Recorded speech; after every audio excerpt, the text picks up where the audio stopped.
GDR news, ఇది సామాన్యుని గళం. తిరుపతిలో కోఆపరేటివ్ బ్యాంక్ నిర్వహించిన స్థిరాస్తుల వేలం ఇప్పుడు వివాదాస్పదంగా మారింది. వేలంలో ఇల్లు కొనుగోలు చేసిన వారు బ్యాంకుపై తీవ్ర ఆరోపణలు చేస్తూ న్యాయం కోరుతున్నారు. తిరుపతిలోని కోఆపరేటివ్ బ్యాంక్ నిర్వహించిన వేలంలో 2 ఇళ్లను కొనుగోలు చేసిన వెంకటాచలపతి కుటుంబం తమకు అన్యాయం జరిగిందని ఆరోపిస్తోంది. వేలం ప్రక్రియ అనంతరం బ్యాంక్ అధికారులు ఇళ్ల తాళాలు అప్పగించినప్పటికీ ఇళ్లలో ఇప్పటికే వ్యక్తులు ఉండటం బాధితుల్లో ఆశ్చర్యానికి గురిచేసింది. ఇళ్లలో ఉన్నవారు బయటికి రావడానికి నిరాకరించి దౌర్జన్యంగా ప్రవర్తించారని బాధితులు తెలిపారు. ఈ విషయంపై బ్యాంక్ అధికారులను సంప్రదించగా అద్దె చెల్లిస్తారని చెప్పి తప్పించుకున్నారని ఆరోపించారు. అయితే ఇప్పటి వరకు ఇల్లు ఖాళీ చేయకపోవడంతో పాటు ఎటువంటి అద్దె కూడా చెల్లించలేదని పేర్కొన్నారు.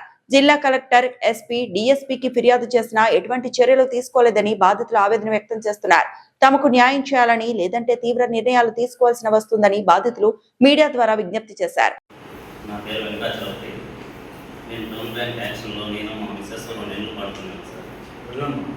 టౌన్ బ్యాంక్ స్వాధీనం పరచుకోకుండా, టౌన్ బ్యాంక్ ఆధీనం చేసుకోకుండా వాళ్ళు ఇల్లు యాక్షన్ చేసినారు. నవంబర్ 5వ తారీఖు 2025 సార్ 10 గంటలకు ఉదయం చేస్తున్నారు యాక్షన్. నేను మా మిసెస్ ఇద్దరం కలిసి 2 ఇళ్ళు పడుకున్నాను. వాళ్ళు మాకు చేసిన మోసం ఏమంటే మా దగ్గర డబ్బులు కట్టించుకొని మాకు న్యాయం చేయలేదు సార్. స్వాధీనం పరచలేదు. ఇళ్లలో వాళ్ళని పెట్టి మాకు మోసం చేస్తున్నారు. బ్యాంకు వాళ్ళని ఇప్పుడు అడిగితే ఏం సార్ ఇప్పుడు చేసినారు, ఇల్లు అనుభవం చేయాలంటే వాళ్ళు ఏమో 100%గా రెస్పాండ్ అవుతుంది. మా దగ్గర ఏం చేయాలని ఇప్పుడు డబ్బులు లేదు సార్.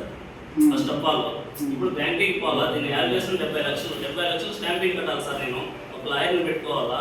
వీళ్ళు చేసిన పొరపాట్లు నేను ఎందుకు సార్ కోర్టు చుట్టాలను పెట్టుకోవాలా? డబ్బులు కట్టించుకున్న వాళ్ళు బ్యాంకు వచ్చింది ఇంత మోసం చేసింది.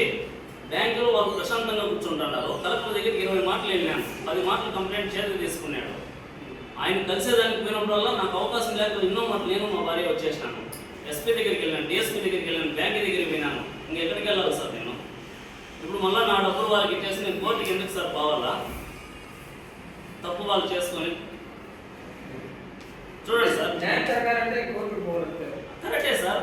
ఇప్పుడు బ్యాంక్ ఎందుకు ఈ విధంగా చేసింది? బ్యాంక్ సీల్ చేసేయచ్చు కదా. ఇంత అన్యాయం చేసిన బ్యాంకును పెట్టడం అవసరం? మా ప్రజలకు ఇబ్బంది పెట్టే బ్యాంకు చట్టం లేదా సార్? దీనికి అడిగే వాళ్ళు ఎవరు లేరా? ఎందుకు సార్ వ్యవస్థ ఉండేది? ఇంకా ప్రజలకు న్యాయం చేసేదానికి కాదా? చేయొచ్చు. ఇప్పుడు కలెక్టర్ దగ్గరికి నేను పోయినాను సార్. కలెక్టర్ ఎంక్వైరీ ఎందుకు ఎందుకయ్యా ఒక ఫ్యామిలీ నా దగ్గరికి ఇన్ని మాటలు వస్తున్నారు, 70 లక్షలు అంటున్నారే, ఏం చేసినారు మీరు? వాళ్ళు ఒక్కసారి అడగచ్చు కదా సార్. అవును సార్, అవును. అట్లాంటి రాజకీయం పూర్వం ఉండేటప్పుడు ఎలా చేయటం ఎందుకు సార్? మమ్మల్ని మా లాంటి వాళ్ళు ఇబ్బందులు పెట్టడం ఎందుకు? నేను తిరుపతిలో ఉండేవాడిని కదా. అంటే నేను రాజకీయ నాయకులు, నేను పనికిరానా? నా ఓటు పనికిరాదా? అంటే నేనేమన్నా బయట ఉన్నా? నాకు ఇక్కడ ఇల్లు ఉండాలి, నాకు సమస్య ఉంది, నాకు ఫ్యామిలీ ఉంది. వాళ్ళలో నేను మనిషినే కదా. అట్లాంటప్పుడు ఒక అన్ఫిట్ ఫెలో ఎందుకు సపోర్ట్ చేయము? ఇప్పుడు ఒక బ్యాంక్ వ్యవస్థనే మోసం చేసినాడు. 10 ఏళ్ళు ఇంటి పన్ను కట్టలేదు. మమ్మల్ని ఎందుకు ఇబ్బంది పెట్టడము? మీ ఇంట్లో 1 రూపాయలు ఎత్తుకొని ఇచ్చేసేయచ్చు కదా, ఇరుక్కోవచ్చు కదా. మమ్మల్ని ఎందుకు ఇబ్బంది పెట్టడము? మేమేమో అడుగుతున్నాం, బ్యాంక్ డబ్బులు ఎత్తుకొని వేయండి, బ్యాంకుకి ఇంత ఆదాయం వస్తుందంటుంది. బ్యాంకు వాళ్ళకి సపోర్ట్ చేసేటప్పుడు ఎత్తుకొని వేయమండి, మాదేం పోతుంది? పబ్లిక్ యాక్షన్ ఎందుకు సార్ పెట్టడము? అంటే పబ్లిక్ను ఏదో చేసి వాళ్ళని గొప్పగా ఉండేవాళ్ళనే కదా. అట్లాంటి బ్యాంకులు ఎందుకు సార్ నడవడము? ఈరోజు నా ఫ్యామిలీ రోడ్డు మీద పడింది, రేపు ఇంకో ఫ్యామిలీ పడుతుంది సార్. దీన్ని ఎవరు అడగరా? చూడండి సార్, కలెక్టర్ గారికి ఇచ్చినాను 1 కాదు 2 3, ఎస్పీ గారికి ఇచ్చినాను. చూడండి, మళ్ళీ కలెక్టర్ గారికి ఇచ్చినాను,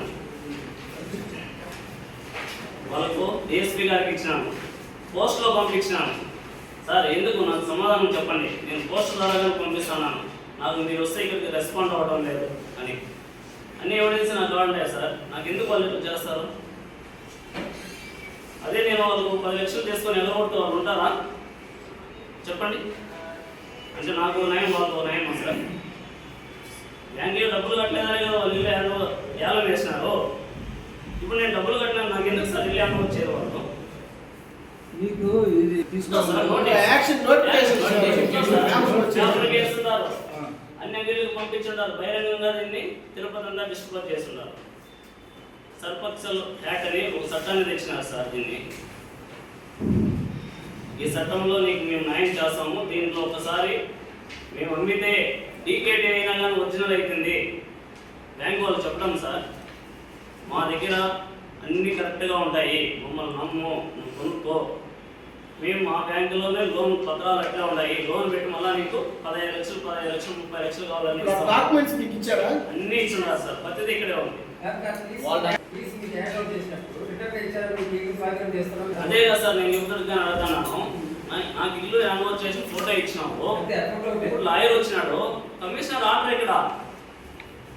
ఇప్పుడు లాయర్ వచ్చిండేది ఎందుకు? ఒక బ్యాంక్ ఆఫీసర్ నన్ను మోసం చేసడానికి వచ్చినారు. ఈ వీళ్ళు ఆర్డర్ తెచ్చింటే కదా. నేను ఆ రోజు అడిగాను, నువ్వు బ్యాంక్కి రా,